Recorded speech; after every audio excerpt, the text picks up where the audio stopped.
I went over a full year without being sick, like without having a head cold or anything like that, and then I just got crushed the last week. Just bad. But today I got to see art for a new pinball machine playfield, which is fantastic. And the artist is actually coming right on the show, day of the reveal. I love it. Arik Lawson's going to join us here on episode 214 of Coast to Coast Pinball. Let's go.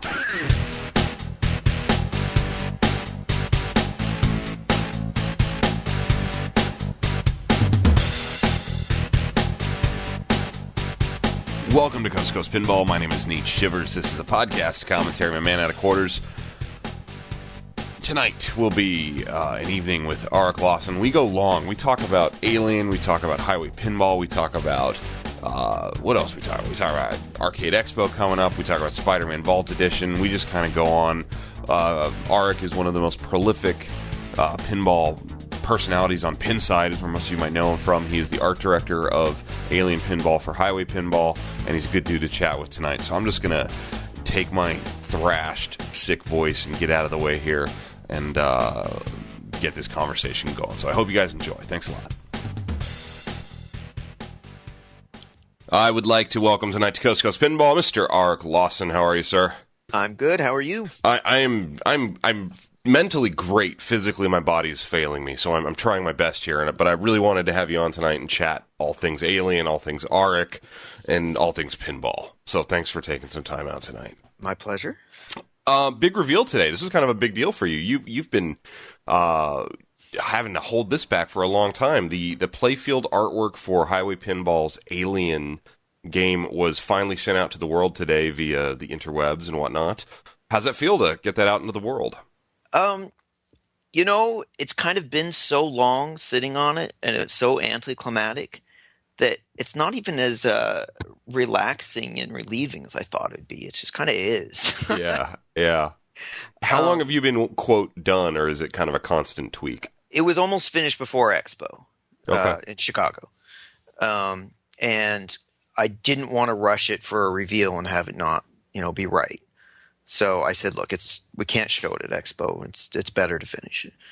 So, I don't know, a couple weeks afterwards, I'd been real close, but I just couldn't hit it before I left. Sure.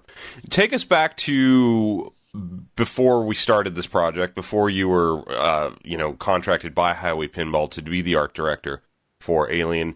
What were you doing in pinball? I'm playing dumb here. I hear you. And how did you get in contact with Highway Pinball? How did that all happen? So, I got on Pinside, I don't know, 3 years ago. I don't remember now, to be honest. Something like that. So little while, but relatively recently as far as history of pinball goes. And, I'm a graphic designer by trade. I'm the creative director for Ars Technica. I do web stuff mostly. So I love to dabble in other projects. I was actually a printmaker in college as part of my Bachelor in Fine Arts. So, I don't know. I don't remember what the first pinball mod I did was. It might have been something before Shadow. But I did an alternate translate for Shadow just for my own personal game because it's a favorite of mine. Sure. And I thought, I'll put it on Pinside. Maybe I can make 10 of these. Yeah, it kind of went a lot bigger than that. It did. I mean, that's how I first heard of you. I saw one of those somewhere, and I'm like, whoa, who did that Shadow? And somebody goes, oh, there's this guy that makes these. And that's how I knew you for quite a while, was the guy who made the Shadow translate. Right. No, I think that's how a lot of people did. Yeah. And, I did the Helen one for AC/DC. It actually didn't start off as a translate. I was just mocking up a big sticker to cover the Angus face, on the pros playfield. That's a fun project. I think someone dared me to do it on Pinside. Like I said, someone should make a decal for that. And they were like, well, why don't you do it? Yeah. Mr. Graphic Designer, you should do that. Yeah. So, it just started off as something fun. I mean, the original figure in there was like a piece of stock art that I started modifying. It was never meant to be a giant project. But I kind of liked what I turned it into, and I blew it up and started thinking about how I could give it a full graphic treatment, and it ended up turning into a translate. I have an AC/DC Premium. I don't even have my own translate in it. It's in a swap box mounted up on the wall. It's lit up. You can see it whenever you're in my garage. But Yeah. it's not actually in my game. I didn't even do it for me. I did it for other people. So yeah, I guess I have a little rep for doing the mods. I did the limited edition run of the Metallica hammers that I sculpted. Um, I'm working on another project for Metallica now, actually. I put it on hold because it was getting close to being done. I put it on hold to do Alien. And in this lull, I started getting back to. I needed an outlet.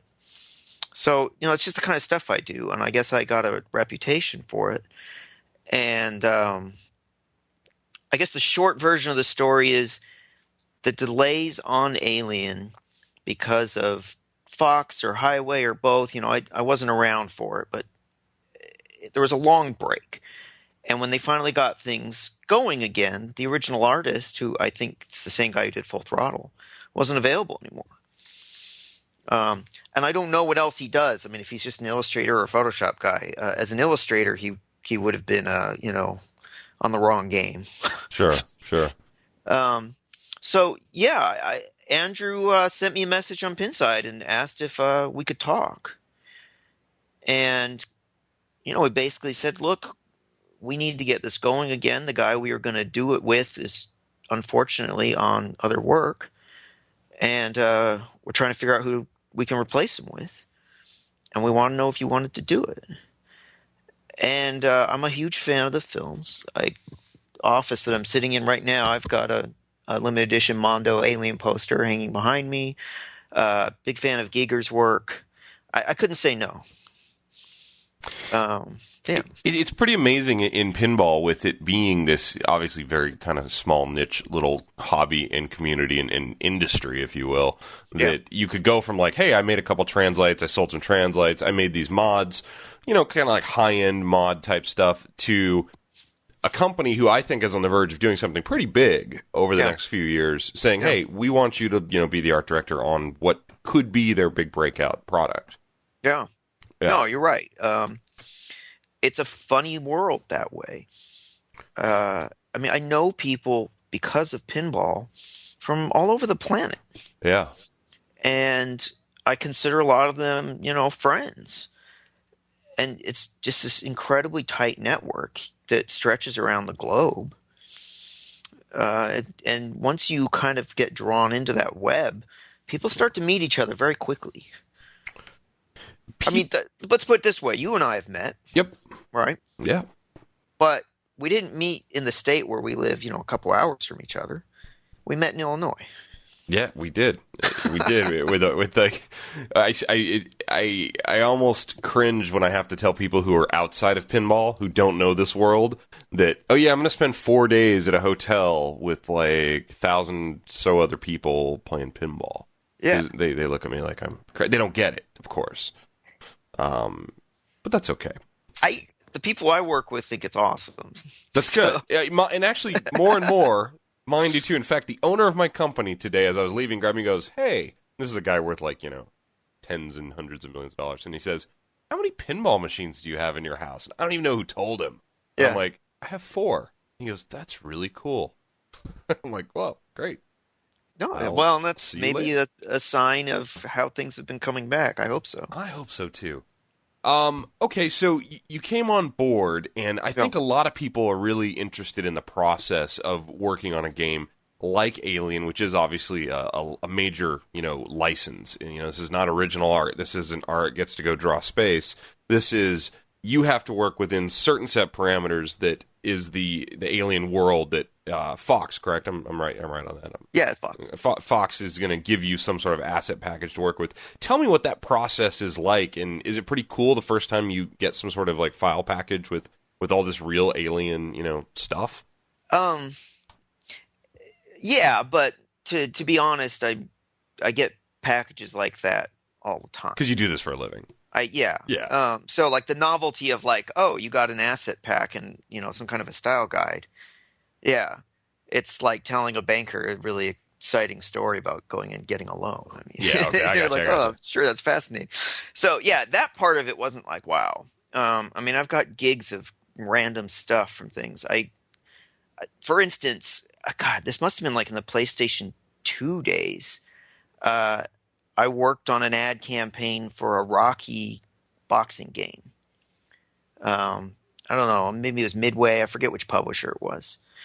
And as part of that, I've got a folder just full of all these amazing stills from Rocky. Oh, wow. So getting the behind the scenes stuff in and of itself wasn't like a wow kind of moment. But it was fun to dig through. I was familiar with most of it already as a fan. I mean, even the behind the scenes stuff. But there's things in there I hadn't seen before. And definitely a lot of interesting photos that unfortunately had big for reference only Oh, yeah. stamped across them.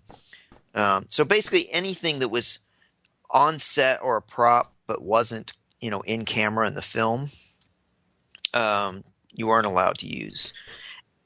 And frankly, a lot of it was, pretty old, grainy, and low resolution. I mean, it was Yeah, because this movie's really not recent. no. So, let's talk about process. Just Yeah, I'd love to hear the process. And do you meet on the phone with somebody? Is it just a form letter on how to handle it? To be honest, aside from the asset pack and the style guide that was in it, there wasn't a lot of exposition. And so I think in the beginning, part of the process is you've got to feel out, what exactly is going on. And, what lines are you allowed to cross? What directions are you allowed to go in? So the very first thing that I worked on was the side panel, because that's kind of the smallest, easiest, smallest in the hierarchy part of the art package. Yeah. And so it's a good place to start. You don't want to go down a deep, complicated back glass and then have them say, oh, well, actually, you can't do any of that. So that went through a lot of revisions. I mean, there was a lot of back and forth on that. And, that was me saying, okay, well, can I do this? Okay, so let's dial it back. Can I do this? And what ended up basically happening is the standard package, I think, is pretty much on the nose as far as their style guide goes. It's their assets. It's using the iconic egg. It's in the green that is the current branding for Alien. Yep. That green is a relatively new phenomenon. That's what the new branding looks like. It's not the branding from the late 70s, early 80s. The eggs that are opening with the glowing light coming out of them. A lot of that is stuff that's like, okay, here are the assets. These are the things you need to use. So that wasn't so much my design as it was my execution. I'm real detail oriented, and I love getting in and adding detail and getting things tweaked. I drive my wife crazy because, I'm a 90-10 guy. Like, 90% of the time gets you to here, and then the other half is the last 10%. Sure. And, she's like, no one's going to notice that thing you just did. And my response is always, I will notice. To be honest, my shadow translate, I wish I could completely redo it. It was never meant to be such a big thing. It was like a fun project I did to replace mine. I didn't spend that much time on it. If I'd known that it was going to be something that would strike a chord with so many people, I probably would have kept working on it. Sure. But it is what it is. It's not a big deal. So the standard art kind of fell into, fairly rigid guidelines. I stand behind the execution, and I think when it's lit up, especially the lit side panel and, the back glass, I think it's going to look great in a dim room. I'm not mad about any of it. I don't regret any of it. It's just not my design, but it is what it is. I think it came out great. And I think it's going to make a striking package, and I don't think it's a problem. But after that, the playfield was a little bit more wide open. They've never done a pinball before. Yeah. Yeah, sure. a back glass or a piece of side art, they're just posters. I mean, they happen to be backlit, but otherwise they're posters. That's something they know.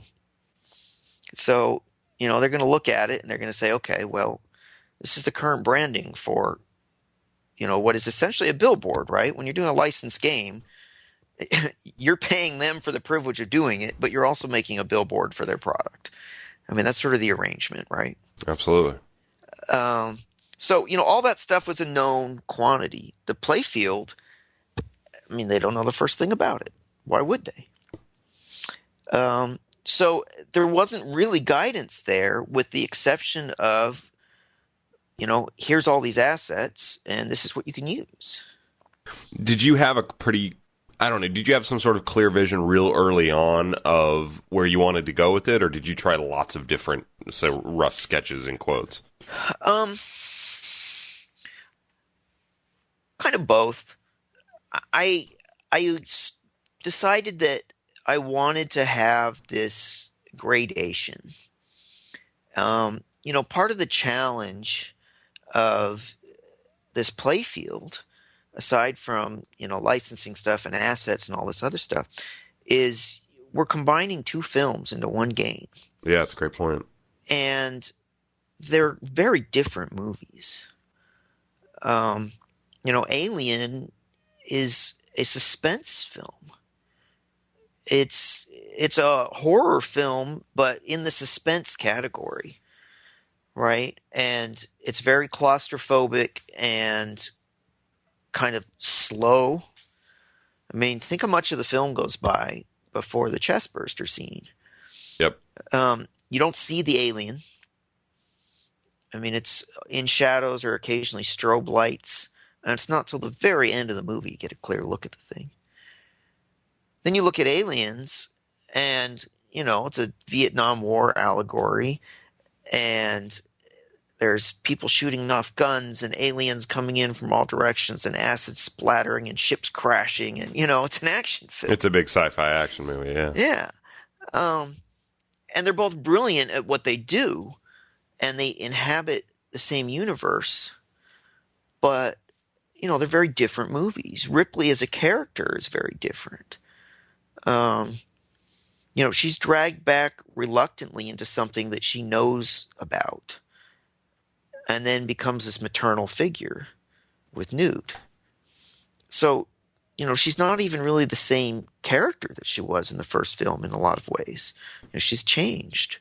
As well she should. She was in hypersleep for 57 years or something, right? Will we see her on the LCD screens in the game? Right now, I don't know what the status is of things like the music and actor likenesses. I think that was something that the playfield had to be finished before they could finish the discussions, and they're ongoing now. Gotcha. I don't know. Basically, it's not something I'm involved in. You did not have access to Sigourney Weaver's likeness for the artwork then? No. No, okay. No. Yeah. Basically, the way it works with these old movies is you've got to negotiate with the actors separately, because the contracts that they had back then didn't include things like likeness rights in perpetuity for games. Gotcha. Or at least that's my understanding. Yeah, I think that's what I will have to say that I'm not involved and I'm not a legal expert. So Don't take what I'm saying as gospel. But yeah, that's my understanding. Now, that may change. I cannot say whether or not she would be on the LE back glass, for instance. It's certainly possible. As a general rule, I'm not a fan of big headshots. Sure. So I agree with you on that. Yeah. I did that Star Trek project where the entire goal was to get the Enterprise on there instead of the actors' heads. So, to me, that's a non-issue. But whether or not she'll show up on the LCD, I don't know. We'll have to see how that goes. I will say this. I'm working on the animations right now with my friend Kelly, who is an animator and is also working with another partner of his to do an independent game company, and they're making a game right now. Um, it's a stop motion animated game that is inspired by pinball physics. Oh wow. And so he's who I'm working on the animations with. And so right now we're doing everything, without actors. And it's actually really interesting. Um, just to sidetrack for a moment on this topic, I think that what we haven't seen yet is a game with a high resolution LCD screen as a DMD. If you know what I mean. In the traditional use of a 128 by 32 display that shows your scores, it shows animations and events, it gives you your player number, other players' scores, credits. I mean, it can do all that stuff. You think people are getting drug a little too far down the look at all the things I can do with this screen? No, no, I don't. I think it's good that we're exploring all these other ways to do it. I think JP DeWin did a fabulous job with Hobbit. Yeah. When I saw it at Expo, I mean, the level of polish and detail it's pretty. and It's subtle beautiful. animation, it's beautiful. I was an early critic of the original Hobbit playfield. I think that's on record. Yeah, I myself as well. And I think that he turned it around to something killer. So, Yes. I think they're doing great work. No, I have no criticism of it. But,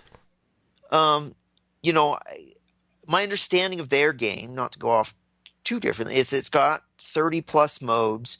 You can stack modes. You can start modes during multi-ball, I think. There's this huge hexagon grid that you're filling in as you go. There's all sorts of things. I think Keith writes the deepest games ever, and I doubt that'll ever be topped, frankly.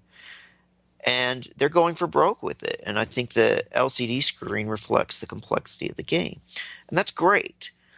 I personally don't play pinballs that epically. Yeah. I'm not a good enough player to begin with. I mean, Keith writes games that he wants to play, and he's a world-class player. Sure. I don't know that I'm a good enough player to get far in his games. But beyond that, I just like a simpler bit of pinball. I mean, half my collection are 80, 81 Valleys. I've got 4. So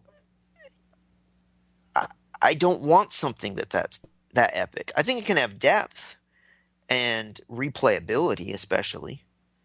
But it's about seeing how far you can take it yourself, not necessarily how far in the quest you can get.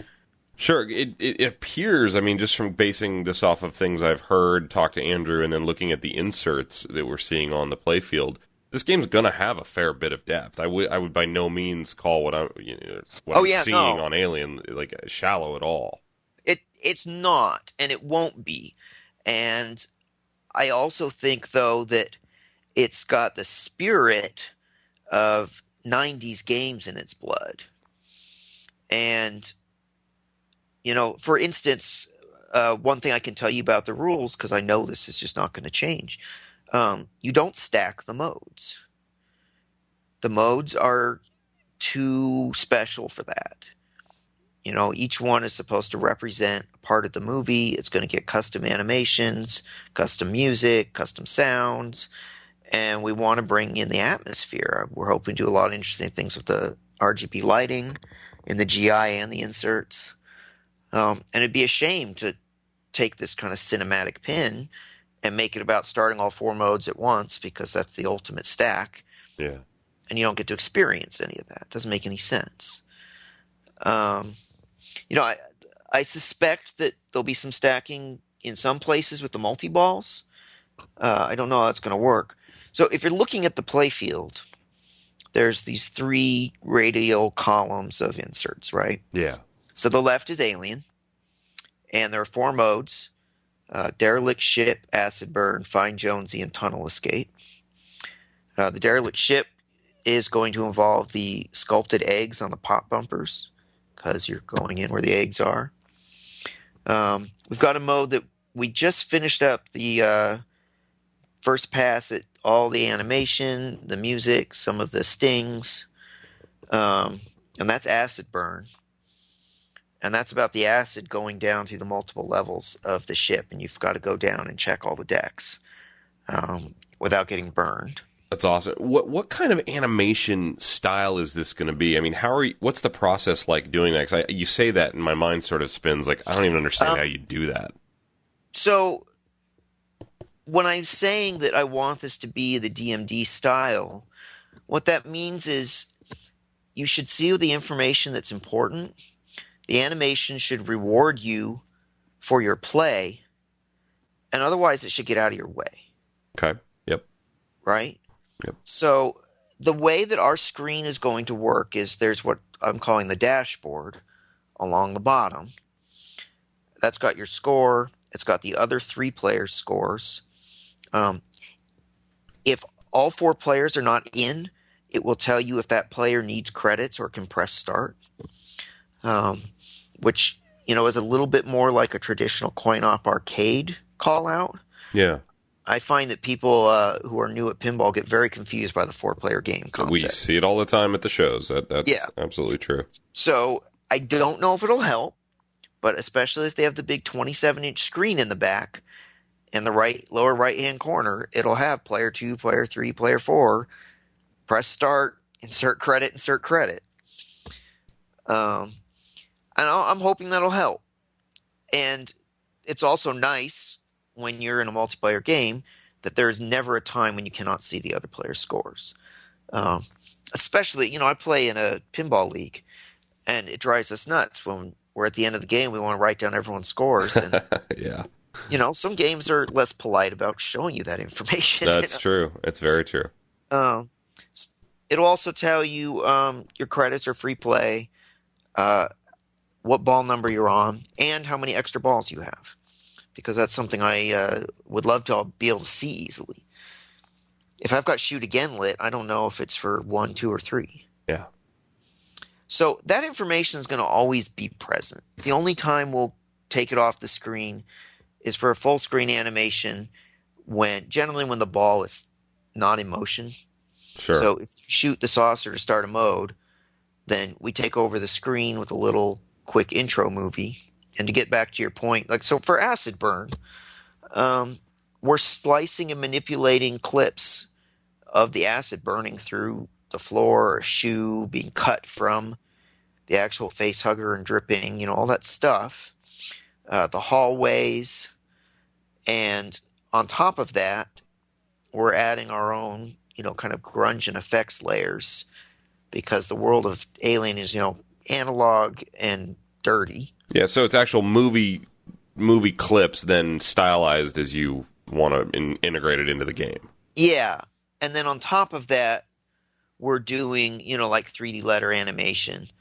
And the whole thing, basically the philosophy behind it is I think a lot like the Alien game in general. I compared it to a 90s game just in terms of some of its philosophy, the DMD and the stacking and sort of that stuff. But it's got a lot of modern elements to it. It's not a retro game. It's just, I think, a modern love letter to that era in some ways. And I think the whole game works that way. The animation's the same way. We've got 3D animated text, but we're keeping it kind of computer rendered. It's green and hard shaded and, very computer interfacey. We want to evoke the 80s. Oh yeah, it fits the world that you're drawing from, clearly. Yeah. Now, they didn't have some of these 3D graphics back then, but we're kind of rendering things like, well, if they did, what would it look like? Yeah. And part of that, I don't want to call it cheesy because it's not cheesy, but it's a little retro and, it harkens that age. So I think you have to get into the mindset of this film. And, everything we're doing, we're trying to pull you into that. Did you want to lean more towards the claustrophobic horror, horror behind the curtain vibe of the first movie, or more of the space action of the second? Because I see I think you're trying to do both, but what was like your instinct to lean towards when doing sort of the art package? So, we got off track a little. I was saying that one of the challenges is balancing the fact that you're making something that is basically combining two very different films. Yeah. And their common ground is actually rather narrow. So everything we're doing is part of that challenge. Good night. Sorry. Everything we do is part of that challenge in the sense that you can't lean too heavily on one movie or the other, or you'll seem like you're playing favorites. Yeah. So I'll just walk you through the thinking behind the playfield. So one of my early designs for the side art that got rejected actually had the motion tracker on one side and the alien on the other. But it wasn't their alien. It was one I had done. And that's when, I think it was maybe a third attempt. I mean, I was just pushing through different things. And the feedback I basically ended up with was, look, you can't do this alien. You've got to use the one we gave you. Yeah. And you can't put the motion tracker on there. That's not part of the brand. And that's when it was like it had to adhere to packaging guidelines, essentially, right? They're worried about what the outside of a big piece of machinery looks like inside their world. Yeah, exactly. Yeah. And so, okay, that's fine. But when it came to the playfield, I figured, as I said, they'd never done a pin before. All bets are off. And so I really liked that motion tracker idea. I think it's a great image. Everyone knows that motion tracker scene, the dot pulsing out and everything. It's just great. And so Dave and I were working with a lot of different layouts for these inserts. There were a lot of different designs, diamonds and all sorts of other shapes. And we really settled on the simplicity of them radiating out. And I realized I could bring back my motion tracker and incorporate it all. And, somebody pointed out, and I'm really glad someone noticed this. It's so gratifying when people notice like the little subtle stuff.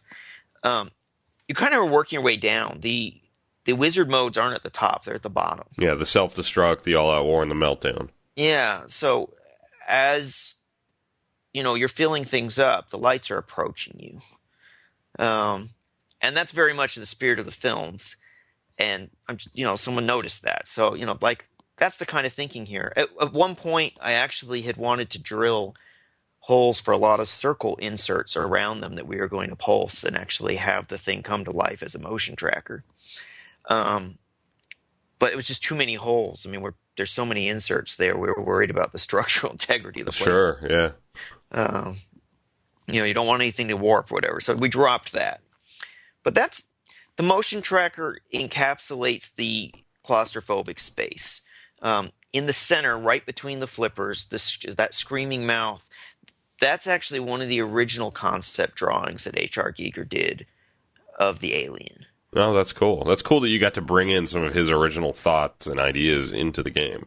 Yeah, it's funny. Someone was like, I wish, you could have put some of H.R. Giger's stuff in there. So I'm thinking, oh, well, let me explain where I was able to. Yeah, right in the middle. It was great. I didn't have a lot. I think the only two good pieces I had, I made sure I used. So this was kind of the limit of where I could go with it. But yeah, so the screaming face in between the flippers, that's one of his original drawings. That alien's actually standing over an egg with its long fingers stretched over. It's a great image. But, I only had room reasonably to use the top. And the forehead of the xenomorph gives way to the hallway, representing the interior spaces that they're in. And then you've got the queen and the xenomorph from the first film flanking either side, representing, of course, the two films. I thought about matching them with their side and ultimately decided that was too on the nose. Sure.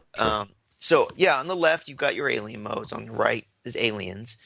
And when you turn the machine on and credit up, you're going to get an animation asking you to pick which film you want to play. Oh, that's cool. I didn't realize that was going to be an option here. Yeah, so once you do that, you're locked into that film until you beat the wizard mode, and then you can switch to play the other. So in marketing, we can say it's like 2 games in 1. I like what you've done here, yeah. And the goal is to try and balance them from a points perspective. But I suspect people will have their favorites, and tournament players are going to start hunting for exploits, and I'm sure it'll work itself out in the wash. But the goal is to have it be that you could pick either one and have a solid game, and they're going to have different modes. They're going to play differently, but hopefully, you can be relatively balanced in the points department if you play them, equally well. Yeah, that's we'll see cool. how that works. That's good in theory. Yeah, I mean, there will be opportunities there for you to do the multiple high score lists and whatnot, I'm sure. Very true. Yeah. Finishing modes is something we definitely want to be encouraging too. This is not going to be a game where you time out modes. Yeah. Because that sucks. Yeah, that's kind of anticlimactic. And then the middle column, there's 4 multi-balls. And then the way it is now, at least, there's actually a wizard mode for doing all the multi-balls. I would not be surprised if at some point that turned into a wizard mode for doing all the multi-balls and also the other 2 wizard modes. Because I think there's probably going to end up being an overreaching wizard mode, and then everything else is a mini wizard. Sure. But that's ahead of where the rules are as far as programming right now. So we'll see where that goes. Go ahead. I was just going to ask you, who is doing the main programming on this game for Highway Pinball? So there's 2 programmers. Brian Domney is, I think, the lead programmer at Highway. Yep. But he's based in Florida.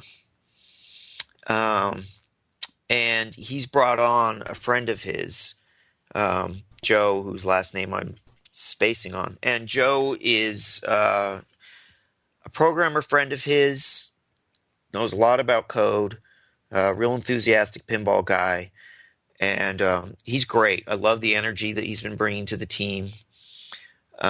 He's full of ideas, All of the modes are designed. There's flow charts for them all. We're breaking them down to storyboards or animation. All that stuff's happening. But Joe's always trying to find, okay, that's a cool idea. How can we take it, a step further? So I think that he's going to bring really good energy to the project. I'm looking forward to seeing how that goes. Excellent. So, do you want to ask me another question, or do you want me to keep moving up? I was going to ask you to keep going up the playfield. I was going to ask you about the APC targets and then moving around the you start screen. in this claustrophobic space. You're kind of inside the motion tracker. You're surrounded by the aliens. We're going to do some cool blue pulses through those inserts, I think, during the attract mode to make it come to life as the motion tracker. With the RGB lights, we can fade and bloom them. We'll get that going. So that's that. And then beyond that is the darkness. And I really wanted to have the LCD screen be your heads-up display. And your score is there, your vital info is there. When you're in a mode, you're going to see instructions. It's going to give you context-sensitive information, number of shots left or your progress on something, a timer. All the important stuff's right there. And, I was really watching Full Throttle when I was at Expo. That was my first chance to actually play it. And I thought it shot great. I think Dave is a really good geometry playfield designer. But I was paying a lot more attention to the LCD than I was the game because I was intensely curious. How does this work? I'm going to help design this thing. So that's the reason, for instance, the score is on the bottom. Because you're not looking at this like you would a television where it's, perpendicular to your vision. You're looking at a slope plane moving away from you. So the bottom of the screen is closer to your eyes. And it's closer to the flippers. And the score never moves. It's always in the same place. So you can train yourself where to, you don't glance up to the DMD, you glance to this other spot. And you always will know where to look, and it will always be right there. and I really wanted it distraction free around it. So some people are like, why is it black in the middle? Well, it'll make sense also as I talk my way up through the concept, but the point was to keep the LCD really easy to read because I found that it was tough at first when you're not used to it. Sure. Yeah, I agree with that on Full Throttle. I had a hard time training my eyes to the center of that playfield. It works, but we're just so ingrained. Exactly. Yeah. There's nothing physically wrong with where it is. We're just not used to it. Exactly. So, part of what I wanted was, look, it needs to be uncluttered around it. I don't want to give it a big fancy border. I don't want distracting shapes and objects around it. I want you to be able to pick up your score and the vital information really easily. So, I know that's not as exciting if you're looking at this as like a movie poster, but when you start to think about it as a playfield and a functional piece of machinery, I think some of these bits of context make more sense. But when you move up through the darkness, what you're actually looking at is the horizon, kind of rocky hills and the blue sky that fades up into space. And that's actually straight from LV-426, the planet that they visit first in Alien. That's based on a screen grab of the horizon. And what you see in the film is the planets up there in space. Because, I think LV-426 is one of the moons. So there's the big planet with the rings and the two others. So I recreated the planets, including LV-426. So you kind of move up, seeing what you would on the horizon in space, but at the same time you're pulling back. And now you're up in the space. The Nostromo is coming down to land. The ship it towed is behind. Ripley's ship is off on the left, the spinner. But I'm also starting to bring in iconography from the movies. And I think this is where some people have lost me. Well, and I'll tell you, when you first showed me this, my instant reaction was, over the overall look, was, okay, that is not what I was expecting at all. I think a lot of us were expecting black and green with eggs and aliens. Yeah. Because we're simple-minded non-artists, and it's going to be a big alien, right? So I was totally thrown off by the blue in the lower level, and I was like, okay. I liked it. I liked the shading. I liked the blending. The middle threw me off. I didn't quite understand it. Almost looked like somebody had, when you weren't looking, taken a bunch of stickers and said, I'm going to stick these on right here, and he won't notice. Yeah. So talk me through these, because this is definitely, I think you've probably felt it from the feedback today. This is kind of the controversial, if you will, portion of the playfield. I think Andrew had a similar reaction at first, too. And ironically, I think this is the only part that even got questioned at Fox. I mean, Fox London wasn't sure if I was going to be allowed to do that. And I guess in the LA office, they said, yeah, it's all based on the films. So, yeah, let me say this. You're transitioning through these kind of expanding spheres. As you go up the playfield, if you look at it, and this won't be apparent probably once it's populated, if you look at it now, it's actually radiating out in big circles that start with the motion tracker. And so if you look at the blue at the horizon fading up into space, you'll notice it's blue higher in the middle than the sides because it's actually a big arch. Yep. And so you have these expanding bits of influence. And I didn't want you to look at them as some kind of literal drawing where it's like, here's space, here's the spaceship floating in space, here are the stars behind the spaceship floating in space. It's not that interesting. And that's not what the Alien films are about. I mean, you see a couple exterior shots to establish location, and that's it. You're not flying around in space, right? Yeah. But at the same time, they're surrounded by it. I mean, the claustrophobia, especially in Alien, is about the fact that you're trapped on this tin can in the middle of absolute nowhere. There's the tagline in space, no one can hear you scream, right? there is nobody around. That's it. It it's you in this floating hotel, right? Yeah, yeah.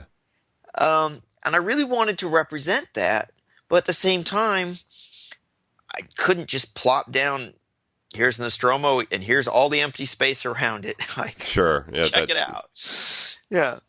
Um, so I decided I wanted to not be so literal and have elements that existed in different styles, in different forms.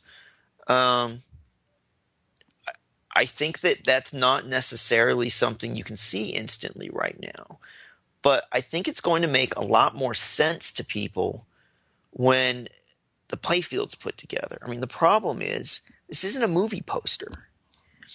I mean, this is the whole reason why this is something new for Fox. It's a small interactive environment that's surrounded by three-dimensional structures. I mean, the ball goes down, the ball goes up, it goes around. What you're seeing here is not just a plane for more billboards.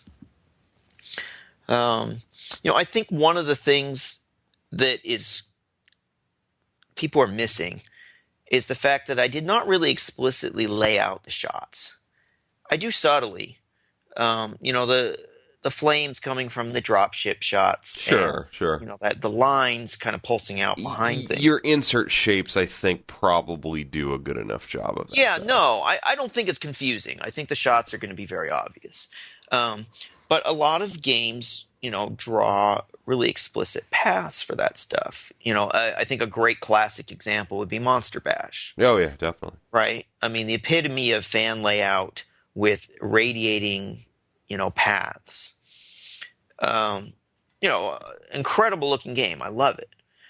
But it's been done. I didn't feel like I needed to be like, well, this is how you draw a pinball playfield. Follow the convention. Do you use some sort of like overlay or tool or something to kind of picture what the playfield will look like once populated while you're doing the art? Oh, yeah. I have a layer in Photoshop that has the CAD. I was going to say, because it just seems incredibly difficult to sort of try and do a cohesive, piece of art that, okay, but that's all covered. That's going to have a ramp across it. That's going to have, stuff next to it. And, to be honest, the CAD only shows you some of that because it's two-dimensional. And you're going to be viewing this at an angle with tall 3D shapes like ramps. There's going to be a lot of stuff covered. That's the nature of the beast. I mean, the art on the top of the playfield where I bring in what is, again, another H.R. Giger painting that, I stretched and cloned and manipulated to create this back tunnel. You're not going to see most of it. Yeah. It's really just flavor for the undersides of things because, first of all, you've got the three pops on the upper right. And the pops are very tall because they have these interactive lighting sculpted eggs on top of all three of them. I think they're going to be incredible. Matt from Back Alley did a really great job sculpting them. And they're going to obstruct a lot of the view, though. Let's be honest. You're not going to see the stuff around them. The ramp down in front of them is one of those reverso things where it shoots up and then onto a wire form and turns back. So, it's a little bit tall. In the center of the game, next to the pops, there's a giant xenomorph head that comes forward, opens its mouth, and grabs your ball with a magnet. Oh, wow. I see. I missed that. If that's already public knowledge, I had missed that. That's very cool. Yeah. No, we've released a shot map showing, wireframe drawings of how big it is and where it'll be. That's public knowledge. I've got this green xenomorph here on the playfield, which is actually taken from one of the Dark Horse comic book covers. For whatever reason, in the assets they gave me, I had all these comic books. And a lot of them were very cool, but not usable in the slightest for this. Sure. But this one worked. I kind of view it as almost a reflection, not a literal reflection. It's not upside down and backwards or whatever, but a reflection of the xenomorph that's hovering up above it. Kind of like the spirit of the whole thing, looking down on the. Yeah. I get it. I really actually like that a lot.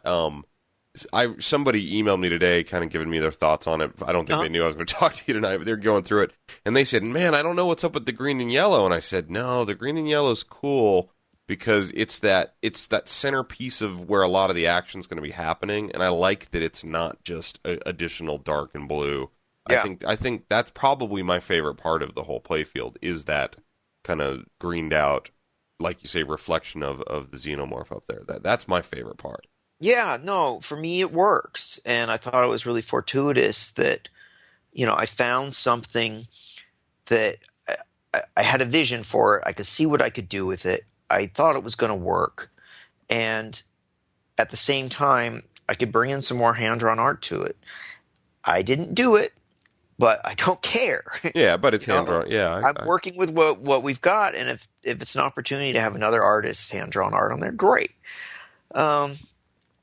So for me, I agree with you. I think that it makes a great central point.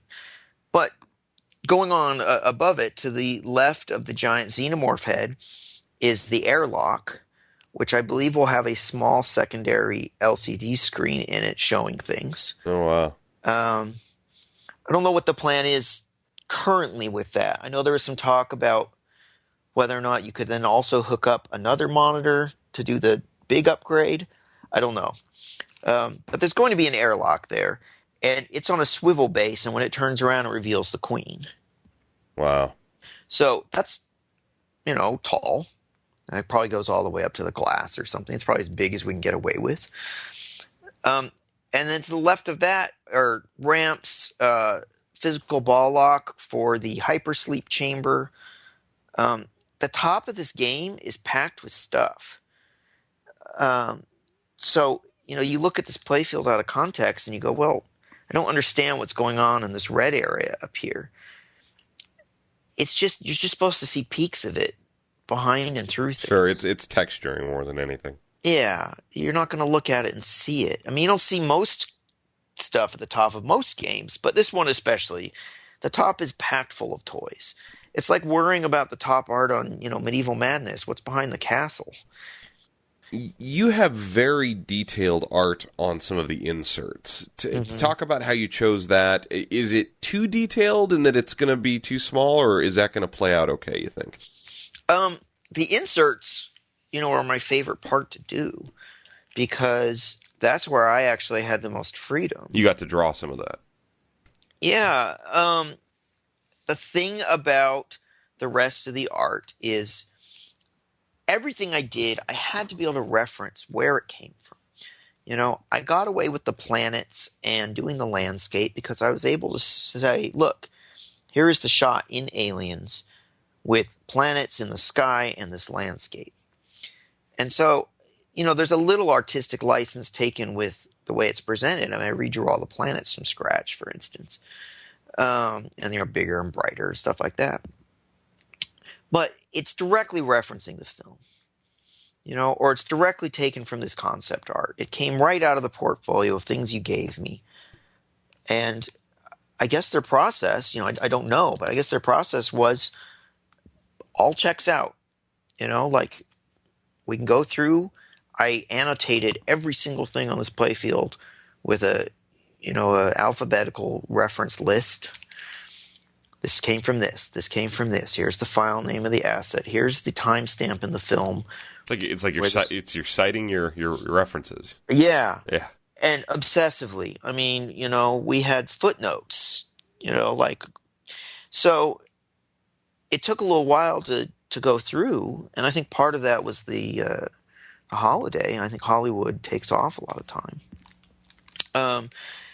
But they basically said, okay, you did your homework. The branding on the outside stuff is what we asked for. You're good to go. I mean, at least that's what it seems like. So I guess that paid off. But the inserts were the one place where I said, I want iconography on these. That's genre appropriate. Pinball machines have icons on inserts. I'm not stepping into some weird realm here, right? And so I guess they were fine with that. I think the logic of it worked. So yeah, I've got these black and white drawings on there. The thing you have to understand about the playfield is every single insert's a RGB color changing LED, right? These do, I don't know, 16 million colors. It's not picked from these 8 shades. And so all of the inserts are going to be color changing and context sensitive. So it was important that the icons and the art on them accommodate that. And these black and white, real high contrast drawings with the insert around them, you're going to work with any color. Yeah. Do you feel today going into this that, you know, you obviously are super active on Pinside. You're one of the really, as far as, you know, online pinball commenters, you're one of the top guys. Yeah. Do you feel like you sort of had set yourself up for no matter what you showed anybody, you were going to like get some criticism? Absolutely. Yeah. No, and fair is fair. Not necessarily that people would be retaliating against me. Fair is No, fair. I don't think so. I don't think our community would do that. No. So more like fair is fair, as in I've always said people should have a voice, that everyone's comment matters as much as anyone else's. I don't care what company you work for. You know, you're just a guy on the internet like anybody else when we're on Pinside. Sure. Certainly the way I see myself. I don't have any special rights or privileges or voice. Has that made you withhold at times when other projects have come out from other companies? Any thoughts because you are, you know, contracted to a pinball company now? Yeah, absolutely. When Andrew asked me to do this, I made a conscious decision, because I'm not ignorant of this stuff, that I wasn't going to give up my hobby. You know, I'm not looking for a job in pinball. My job right now is a one-off with Andrew. I'm really excited to see what happens with Highway and where he's going to take things.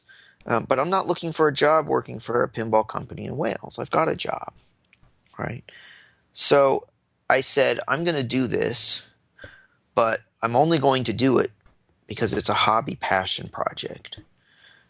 You know, without getting into too deep in the financial stuff, I only get paid on games sell. Sure. You know, it's a commission thing, right? Sure. So I haven't seen $1, right? So everything I'm doing right now is based purely on faith. I mean, for instance, you know, people who say, oh, I don't know, pre-ordering is risky. What happens if the game never comes out? I don't think that's going to be an issue here, obviously, since I signed on. But if it was, you know, all the time I spent on this would be wasted. It's a passion project. And I wasn't going to do a passion project for the hobby that I love and have to give up my hobby to do that, because then what would be the point? Yeah, that is a great point, because I think a lot of people have at times, and I've seen it play out, jumped on you a little bit with the criticism of, oh, you're a homer now for Highway. Right. When I think if anybody's really dug into your thoughts, you're opinionated. You have your thoughts. I have not seen an agenda of any sort, nor I don't know that there needs to be, quite honestly, with the size of this whole industry. Yeah. But I have seen people throw that your way when you're not an employee, you're not on the payroll. You did do this as a passion project, and yeah, you'd love to get paid, and you will, because I think this game will sell well. Well, but to be fair, because like I said, I walked into this eyes wide open. They're also right. I mean, I'm consciously breaking a rule. This is a rule I do not break in my professional life with Ars Technica. You will not see me on Twitter or Facebook or whatever bad-mouthing or even really talking about our competition. Because that's your day in, day out career. You're part of that team. Yeah, and I'm a professional. Yeah. I'm bringing everything to the table to Highway that my professional background has, but it's a passion project. And so I'm purposely breaking that rule, and I know it rubs some people the wrong way. And I mean, To be blunt about it, I just accept the consequence of that, and I don't care. I'm going to move on. I try and be fair. I mean, if anything, I've put on a lot of kid gloves now when it comes to talking about other things because I'm conscious of trying not to go over that line. And I think I crossed it with some people, and it's a pity. But as you said, I'm opinionated, and I've always believed that being honest was the best policy, even if it sometimes gets you in trouble. And I've been a forum person for, God, I don't know. I mean, on Ars Technica, I've been a member of the forum there for 15 years. Would you like to do another pinball machine art package? Yeah, I would love to, with a lot of caveats. The first and foremost is no licensed titles. I'm not doing another one. Yeah. It's just not worth it to me.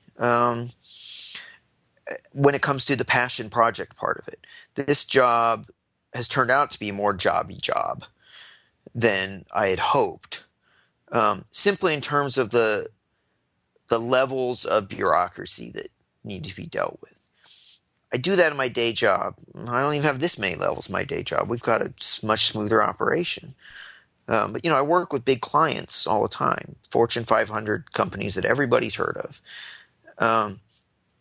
But we do this all the time. This is what we do. They do it. Their agencies do it. We do it. It's an oiled machine. But I still deal with it. I deal with the approvals and the style guides and all that sort of stuff. I don't need that in my passion project stuff. Sure. Let me ask you this, as someone so close to it. What is your take and your thought as a pinball fan on the swappable playfield and art package concept that Highway brings to the table? I think it's awesome. I think it's great. Pinball 2000 obviously tried to do it. I think Highway has a lot of advantages. First and foremost being that they don't have a giant CRT monitor to deal with in there. Yeah. They don't have to take their decals off. They were upgrade kits that were designed for smooth upgrades, but they weren't meant to be like, well, let's put this one in for the weekend and then this one in for the weekend, right? And at one point I said to Andrew, do you guys have a video of how you swap a playfield? And he said, well, no. And I said, you should do one and put it on Pinside. Like, show people what this is about. I'd never seen it. And he said, okay, it's a good idea. And he had two of his guys do it. I mean, just a camera, a stopwatch. And I think it took him, 3 minutes and 6 seconds or something? Yeah, I saw the video. It's cool. Solo. No one helping him. Now, there was a slight cheat, though.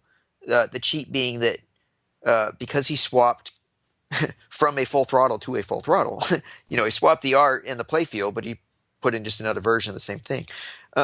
If you did swap games, you've got to stick in the USB stick and upload the software for that game. Software has to go in too, yeah. Yeah, but we're talking USB transferring onto a modern computer architecture. Like, it's not a big deal. No, the physical part of it, I think, was what always has been the barrier on that. Is like, man, I don't want to deal with that.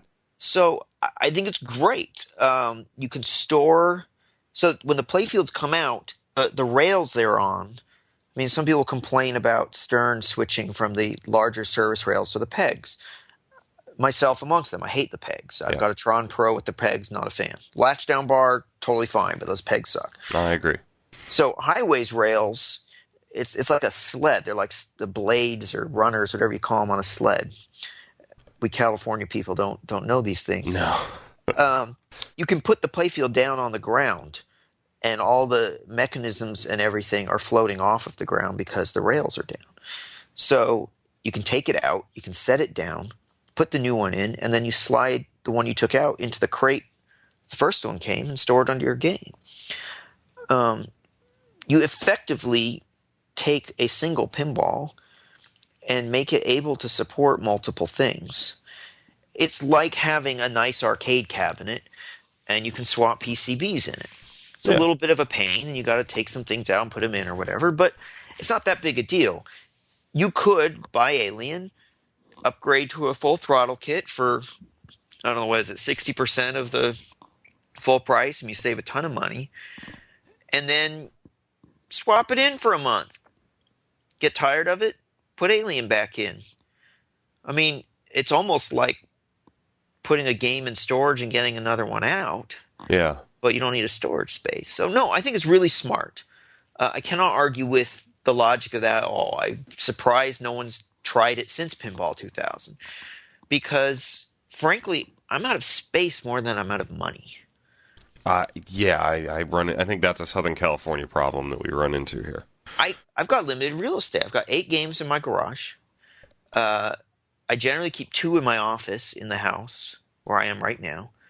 I'm temporarily down 1 because I have my abracadabra is actually at my wife's office. The employees there have been playing pinball. I brought it there for them. It's supposed to be just for a week. I don't know. That was like 5 months ago. It's funny how that happens. That's good stuff. I offered to pick it up. She's like, I don't know. They'd miss it. So everybody who's listening right now knows, well, that just means that you have space for another pin. So, yeah, leave it at the office, right? Yeah, absolutely. This is how your brain works. That's how you get another. So, yeah, I had 11. I just sold my Scared Stiff. I haven't decided what to replace it with yet. I just have the cash set aside. And I'm out of space, though. You got to keep a space open for your Alien game, don't you? I'm probably going to move one of my early Bally's. I've got a Mystic, Medusa, Flash Gordon, and 8-Ball Deluxe. Oh, that's cool. Great games. Love all of them. But of the 4, I think the only one that's a keeper, like long-term, is Flash Gordon. At some point, I'll move on from experiencing what those pins have to offer and explore, another era. I might be ready to get another new modern game besides Alien. I'd love it if Stern put out a game that I wanted, for instance. I have no animosity towards them. I'm just waiting for them to do a title that is a must-have for me at those kind of prices. All right, well, let's chat Stern. Let's do some quick hit stuff here just to wrap up today. So the Spider-Man Vault Edition, I got lambasted by a segment of the of the interwebs. Not everyone. There were friendly listeners who were very friendly for me, but I probably more on that show than any other that I have people just absolutely disagree with me, which is awesome, I think, because people care. What was your thought on the art package remake from an art design point of view, going with the Ultimate Spider-Man universe? And what was your thought on the idea that this was priced at the level of a premium game? So this is a great example of how I'm going to say I'm not speaking for Highway, and I'm an opinionated bastard, and I'll tell you exactly what I think. I thought it was an interesting idea. And from what I've heard, a successful idea. That's what I've heard too, and they've hit their target. Yeah. Well. I've heard a number, but I don't see any reason to mention it. And it's a high enough number that they sold them to more people than I think thought, given the initial reaction. Though I will say, Pinside, as I think insiders know, insiders meaning industry insiders know, raise a lot of noise and talk a lot of talk and then change their mind in 3 weeks and buy the game. I've seen that. That is true. That does happen sometimes. So let's just be real about that. There's a lot of people who do not participate in the jibber jabber and back and forth, who are just reading about pinball and playing pinball and buying pinball and, keeping quiet. And bless them. I mean, lurkers are great. No problem by me. I had personal issues with it, though, purely as someone who had been hoping to buy it. I knew it was coming. I'd had really reliable information for a while that it was coming. I believed it was coming. And I was hoping that it was going to be the game that I bought. I said, I sold my Scared Stiff. I've got the cash. Apparently someone has been offering to loan me money. I don't know anything about that. I missed that one. Let's not even get involved in it because it's ridiculously stupid. I could buy the game cash right now. I don't care. I have the money. I sold a pin. Um, it's not worth it. The value wasn't there for me. And it's kind of a two or three part punch there. The first part is I'm not a big fan of the Ultimate Spider-Man choice. I don't really understand it, to be honest. It's based off the Ultimate Spider-Man comic book, right? It's not Yep. based off the TV show, because there is an Ultimate Spider-Man TV show. But the art is taken from the comic book, okay? So that's our baseline understanding, right? Yeah. That comic is canceled. It doesn't exist anymore. And the Peter Parker in that comic is dead. He died. Spoilers, Ark. Jeez, come on, man. Yeah. No, I'm just He kidding. died, and the comic run ended. And now Miles or whatever is the new Spider-Man. I honestly haven't kept that much track. I love comic books. I just cannot keep up anymore. Yeah. It's I don't have the time and energy. I tried to get back into DC when they did their 52 reboot. I knew somebody who was writing on Nightwing, and so I bought it to support him. And I bought the Wonder Woman title because I liked the writer and the artist for that. I can't keep track anymore. But even I know that comic book is not relevant in the sense that it's canceled and the character is dead. So it's hard for me to think that it was a mandate from Marvel / Disney, but Marvel really. I mean, that's a sub company, right? That you got to use this one. That doesn't make sense to me. Yeah, I don't know. I'm going to have an opportunity to see some of the Stern folk, and I'd like to know that myself. I know Spider-Man's coming back to the Marvel Cinematic Universe as, Yes. I believe, a teenager. Yes. And I'm wondering if that might have played into the decision-making on, hey, this comic book art is available as a asset. He's younger here. I don't know. I will grant you that that's entirely possible.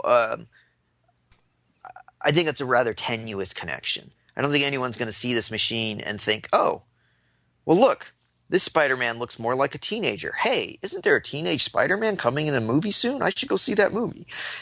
I don't buy it. So I was disappointed that it wasn't an older one, but I think that's how people are. We're nostalgic for the one we grew up with.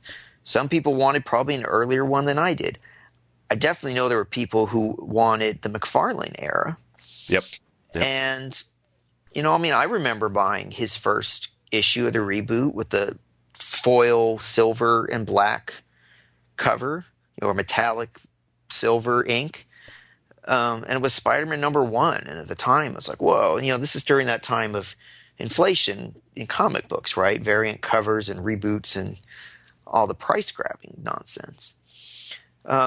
But a lot of people want that. I just want Spider-Man who exists in the universe I remember, and that's just my personal preference. I think that is what a lot of I think that's what a lot of the reaction was, because everyone's been hearing comic book Spider-Man for 6 months now. Yeah. In the rumor mill, and to me as well. Even though I do actually much prefer this new art package to the movie package, but in my head, I thought I was going to see a very 1970s, 80s looking Spider-Man. And when I didn't see it, I was like, oh, okay, well, that's not at all what I pictured. I want Green Goblin on his bat glider with his purple hat and his pointed shoes throwing a pumpkin bomb. He was a little ridiculous, but honestly, he's also wonderfully menacing. And there is some beautiful art of him in the Marvel Universe that way. And if the package had been put together with that stuff, I would have just said, you know what, it's a little pricier than I would have liked, but it's what I want, and I'm just going to buy it. I'm torn on the whole thing, because I know that I was watching the CES feed where Gary Stern was playing, I think, Game of Thrones, but they did some little blurbs about Spider-Man. Mm-hmm. And I will say that people who are clearly much younger and hipper than I am were in the chat room talking about it, going nuts over Mark Bagley. People like this guy, and I'm really ignorant to the whole world of the comics and everything. He's actually a great artist, and the thing kind of drives me crazy is he's capable of drawing the Spider-Man I want to see, because he's done it. Um, he did, I don't know, Amazing Spider-Man. He did one of the other titles. He didn't just do Ultimate Teenage anime Spider-Man. You know, they made his head bigger, his eyes are bigger, he's ganglier. Yeah.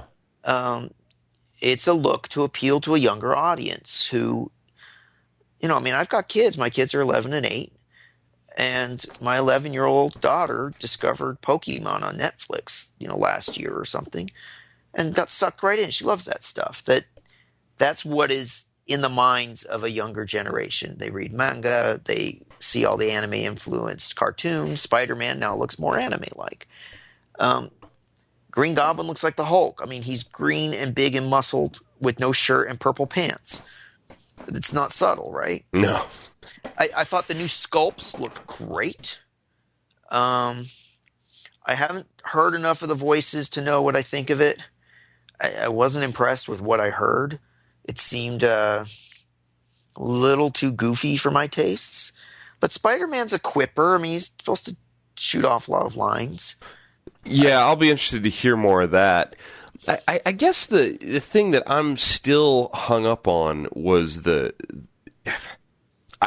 I think that if Iron Man Vault Edition had never happened and this game came back out, I don't think there would have been quite the backlash on the price. Because I agree, 100%. I still, all these people who say you're crazy, this is so overpriced, I can't go buy a Spider-Man that's in good shape. And I'm not even saying home use only, but in really good shape. I can't find one where we live for under $5,000. I've looked, I've seen, and as soon as I say that, I know somebody's going to send me a link to one for $4,700. No, I mean, and they're harder to come by, and California's prices are more people inflated. love that game. That game is one people, and that's the other thing is a lot of the loudest voices were the people who own the old game. Who were very defensive of it. Well, but here's the thing: it's advantageous to people who own the old game for it to be expensive. Absolutely, definitely. So I don't think you're actually hearing too much complaining from owners because they're smart. They know that if it came out at $4,800 street price, that their old games would drop to $4 and below because it's just the nature of the beast. So I don't think they're unhappy about its price. And you know, I don't know if Stern was at all thinking that it would protect them. I suspect not. No, I don't. Stern. I think this is just me guessing. I don't have any inside information. Stern sold more Iron Mans quicker than they thought they would. And I agree. I think that the bill of materials is likely higher on Spider-Man, especially when you factor in the new art that they had to pay for. The license could have been more than that. I don't know. I have no idea. Okay, so I'll break down my argument because I hear exactly what you're saying. First of all, I can tell you right now that dots and voice and somebody going through the Marvel library and putting together a new version of the art with assets taken from there, given how deep that library is. I'm not saying it's not work, but it's not particularly expensive work. And it's but not, if you have two people working on a project for 3 months, you have to factor in the cost of those people plus absolutely. No, 100%. Plus the cost of them not doing something else. 100%. It's a cost. I'm just saying it's not a particularly expensive one when you compare it to the cost of making a new game. They have everything there. The CAD is done. The art is done. Oh, sure. No, I agree with that, but I'm just saying in a vacuum compared to Iron Man, where Iron Man was already done, and yes. Spider-Man was mostly already done. No, Spider-Man had more work. But well, I mean, maybe I should say this from the beginning. I don't think Spider-Man should have come out the same price as Iron Man. If that's not my argument. Sure. My argument was that they should have found a middle ground between them, where they say, "Look, this is obviously a more complicated deal than Iron Man. We gave new life to this thing, but." Let's be honest, it's an old game, and it doesn't have a lot of the modern features that we now expect at the premium level. Yes, they put in a shaker and some laser cut rails. I don't care about either of them, to be honest. They could have left them out. It wouldn't have changed anything for me. Could have made them an aftermarket thing. People would have upgraded. Could have done whatever. I don't care. The point is, in terms of its technology, it is not equivalent now to what a premium is. I mean, we were told that Spike was going to bring all this enhanced stuff, better sound and stereo and this, that, and the third, right? Well, great. and we're paying more for it now. Whether or not it reduced Stern's cost is irrelevant. They have all their R&D sunk into it, right? So we're paying more now for that premium game. It still has a DMD, but color changing LEDs on the premium, for instance. Spider-Man doesn't have any of that stuff. And we know what price Iron Man came out at. So to me, as a buyer, I'm thinking, all right, well, if you keep it under 6 street price, and it's not quite a premium because it's not playing at that level, but it's cooler and more exclusive and more money put into it than a Modern Pro, split the difference. Hey, or even on the high side, I'm good to go. Make it $1,000 more to cover those costs. And you know what? When we go down that road, I totally get that argument, and I then default to, and this is what I think some people who got on me a little bit for the show I did on this were missing is as a buyer, I totally agree. As a pinball buyer, I wish the thing was the pro price because it'd be right about, it'd be right there with The Walking Dead for my next purchase. However, as a business person, when they released it, the reaction alone told me that they know how valuable Spider-Man is. And they know how valuable a Steve Ritchie designed Lyman Sheets coated Spider-Man is. It was a smart business move. Yeah, and that's why I was kind of defending it as like people that were saying they're crazy and they're out of their minds. I'm like, I don't think they are. And hey, I could have been. Look, I was dead wrong last year on Wonelli. I am on record saying that was way overpriced. They're out of their minds. They won't sell any of them, and I was dead wrong. They sold more than they thought they would. Are you allowed to talk about numbers, or is that? I don't have numbers, but I can. Because I have heard a number. I don't even want to say numbers because it's not a very large one. I was not under the impression it sold well at all. I could be completely wrong. I was under the impression it sold better than people inside the company thought it would. Well, I don't know what that target is, so that could be. And I don't have any privilege. If you think it's going to sell 10, they sell 20. I'm not saying those are the numbers. Then, like, boy, you did twice as good as you thought you were going to. Anyway, I agree 100% because from what I've heard, they sold what they wanted to. They're laughing to the bank. Like, who cares what we think? And fair enough. But I, as a consumer, have decided there's a line in the sand, and if these companies are going to cross it, I will not pay for it. And if other people want to, that's on them. And if it means that the prices keep going up to the point where I just won't pay for them anymore, then I won't. It's interesting that there is that line for everybody, and I have that issue myself with The Big Lebowski. I love that freaking game. I know you. I remember that's when I didn't even meet you. That's when I first saw you, I guess I should say. Was at the VIP party 2 years ago at Expo. Right. Yeah. Playing that game. I love that game. I still talk about the game all the time to this guy at work. I'm like, dude, this game is so awesome. He's like, then get one. And I'm like, I don't think I can buy that game. It's $10,000. Like, could I buy that game? Yeah, I could sell a couple games, save up some cash, whatever. I could buy it, but I don't think I can buy that game. It's so much money. Yeah. And I don't know if it's just that line is there for me, and for the next guy it'll be where it is, because clearly they did a pretty good run of pre-orders. There are people out there definitely in on that game. A couple hundred maybe? Yeah, I don't know. I mean, I don't know. I don't know either. That's my guess. Yeah.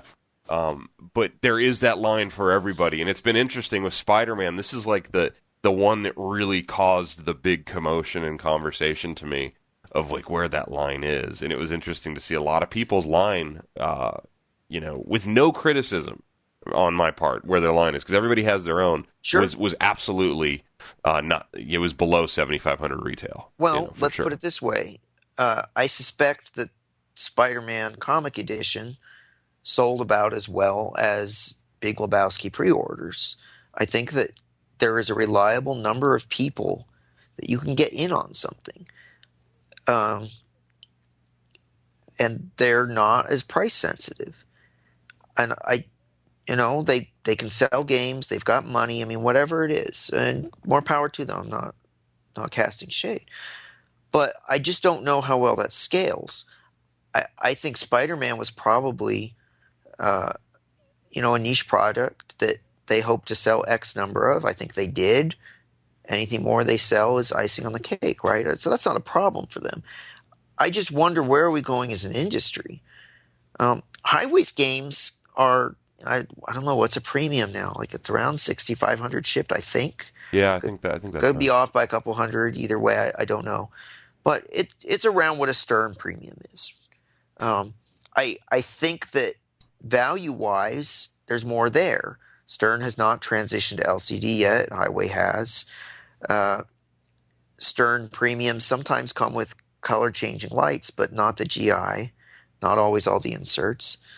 I think that Highway's got a compelling deal there, but it's still in that territory, that expensive. I think Highway has an incredibly compelling product, and I think due to their price point, they might be the future biggest competitor, Stern, because as good as I think The Hobbit looks, and as you know, Wizard of Oz has clearly been some level of success, and it's a beautiful product.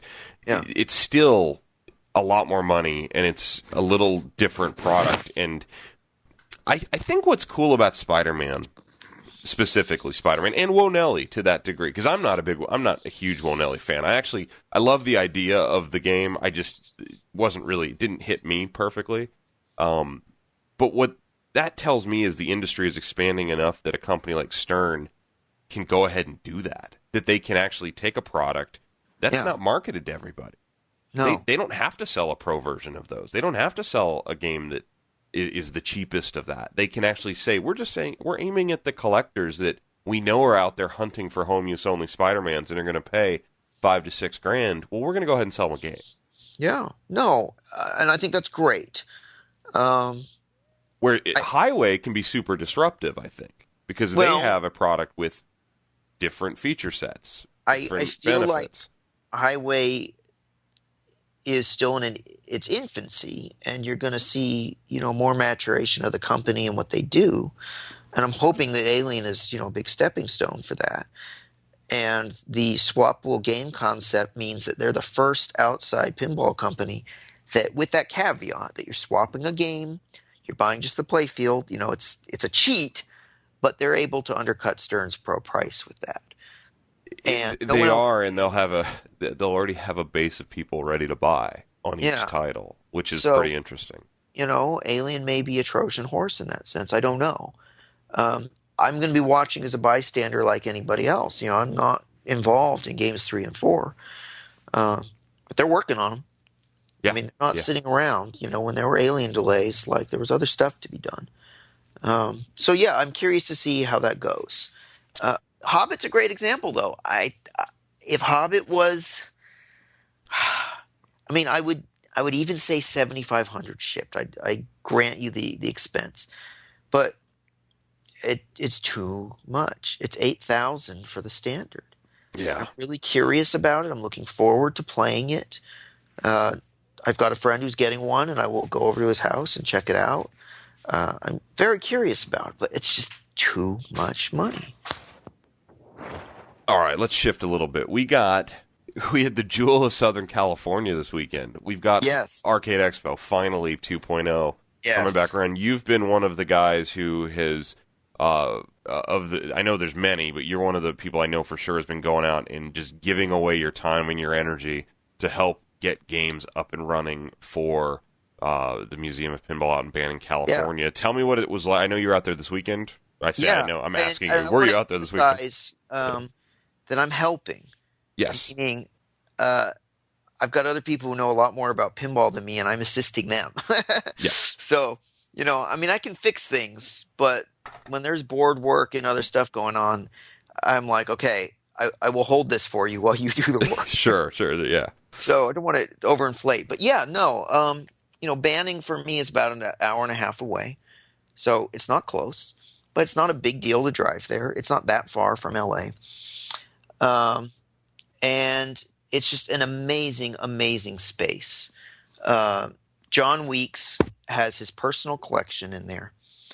And when I say his personal collection, you have to start expanding your head bigger than you think I'm saying. Because most people's personal collection does not include 500 pinball machines and probably a couple hundred at least vids.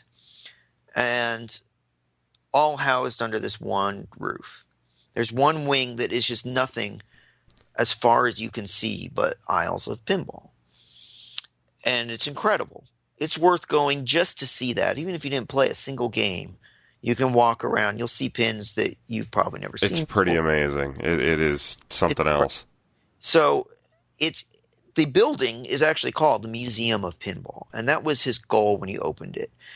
And at least for now, he's had to scale that back because I think they can only do events 4 times a year. But he's working towards some kind of a nonprofit status. I think he's got to spend a lot of money to put in like handicap bathrooms and other stuff so that he can be certified to be open more. Just what he spent on the upgrading the fire system, sprinklers and everything alone is astonishing. I mean, he's just poured everything into this space. So, I think the least that we can do as locals is support it. So yeah, absolutely. We went out there a couple times to spend all day working on games. I think the first time we were out there, we probably got 15 games that hadn't been working. Oh, that's great.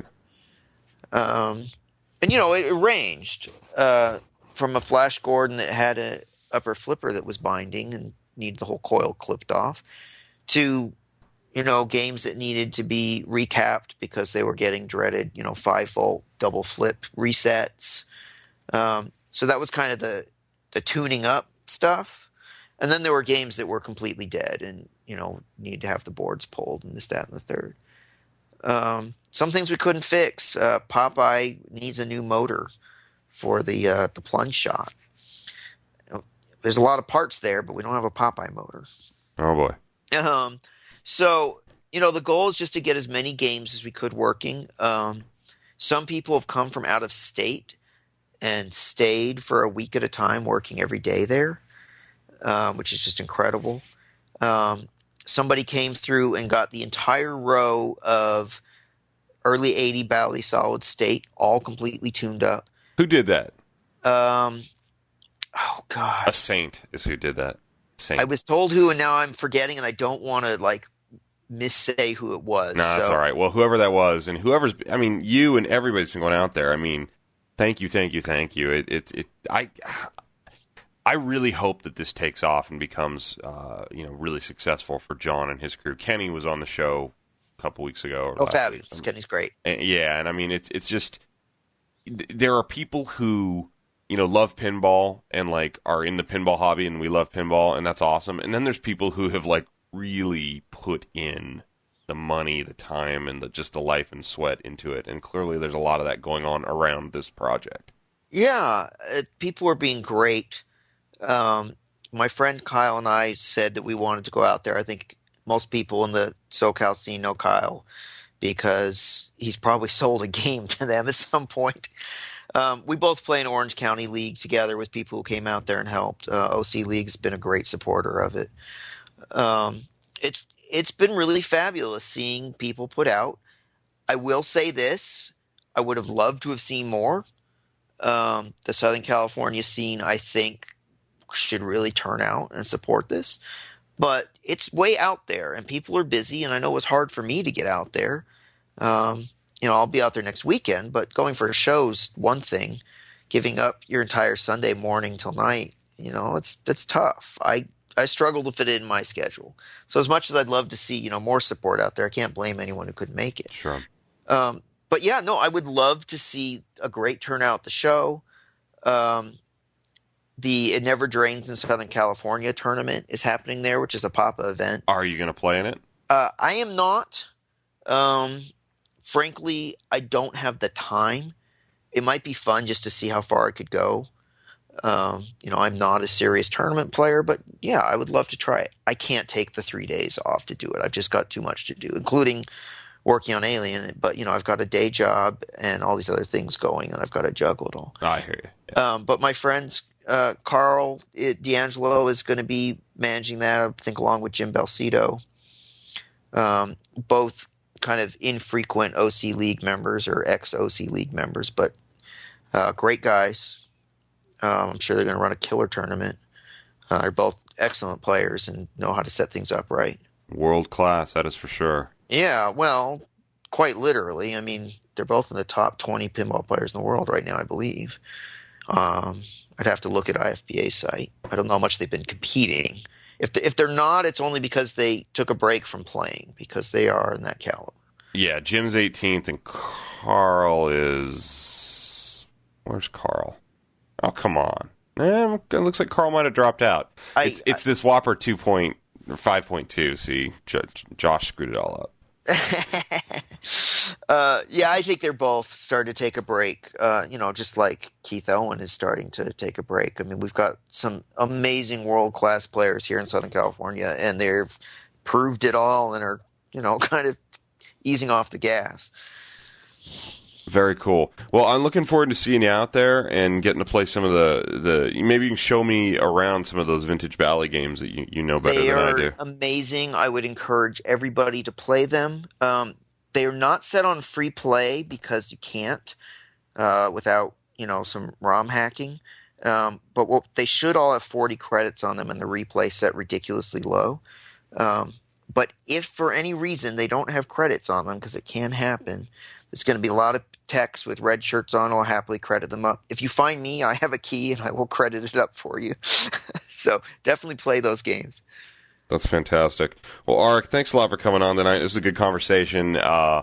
Anytime we want to chat pinball, we should do it. And I'd be happy to. Man, best of luck with Alien. I hope it's a success for you and Highway and Andrew and everybody there on the team. I know there's a lot of people involved in a project like this. So we'll be covering that as we get closer to the release. Yeah, maybe we'll talk again when there's a little bit more to show. I would love to see a flipping playfield myself with the art on it. I mean, I'm as excited as anybody else to see this thing. Maybe more so, honestly. Maybe more so. I would think so. Absolutely. That's awesome. Well, thanks so much, man. I'll see you this weekend. Okay, sounds great. Thanks, Nate.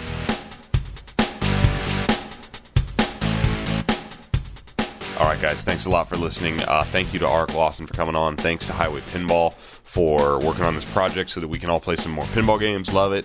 I'll see some of you at Banning at Arcade Expo this weekend. It never drains in Southern California.